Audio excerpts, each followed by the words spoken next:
And now it's time for Answers with Eric. That is me. My name is Eric Snyder, and I'm glad to be having this Bible study with you. I'm experimenting with some places where I might be able to do this video from. So today I'm experimenting with this undisclosed location. So let me know if you think it works or it doesn't work.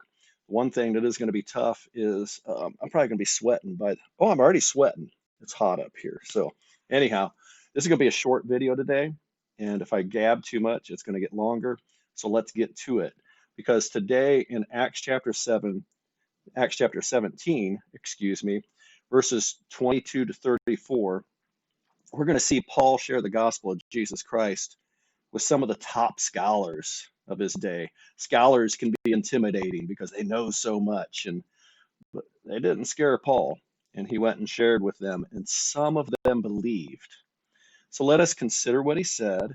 Let's look at how he said it, and then let's be confident that we can do the same. Let's learn from this lesson and consider. So in Acts chapter 17, verses 22 to 34, a lot of straightforward questions here. I don't um, I don't think there's any big thing that I need to discuss here that might be something that would take you by surprise. But if you have a question about one of my questions or about an answer, or just comment below and I'll get with you and we'll consider it. But read that passage and just see what Paul says. I do ask you to consider the word ignorance, and that was in verse 23.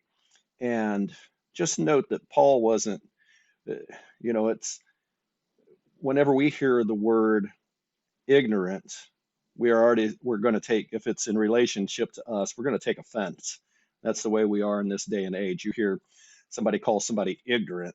Well, they're an ignorant fool. That's kind of the connotation. But don't misunderstand the language of Scripture. When Paul says what you worship in ignorance, he was just saying, I want to tell you about something you're honoring here by saying that we worship an unknown God. Well, let me tell you more about what you don't know.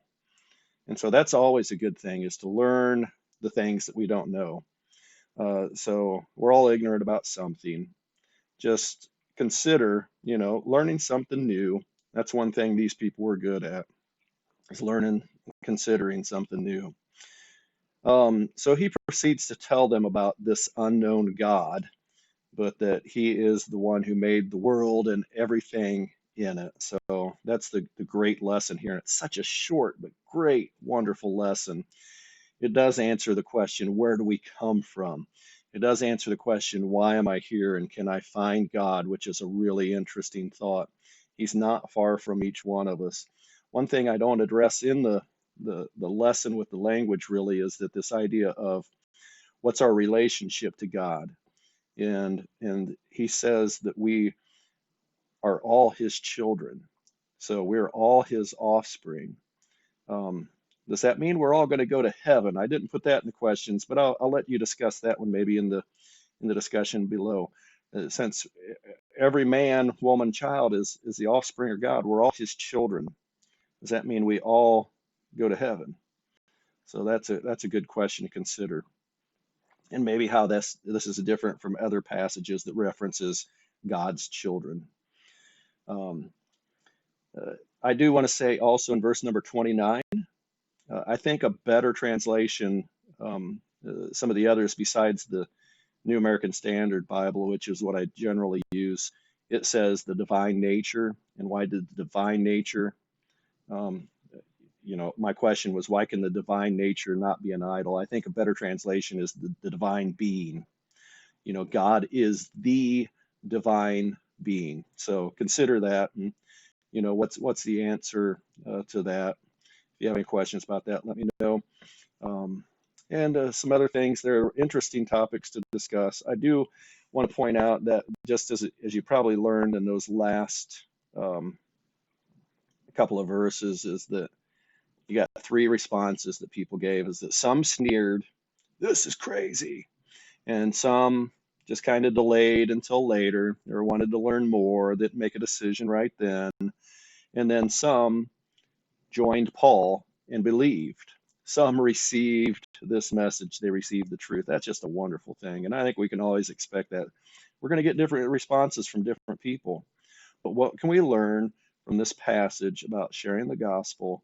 And what can we learn from this just wonderfully short sermon? What can we learn?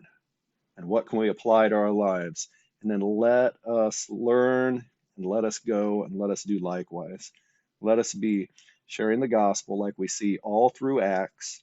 Let us be, if we're going to restore the New Testament church and we want to be like the church was in the New Testament, then we've got to be like Paul. We got to be sharing this message with others.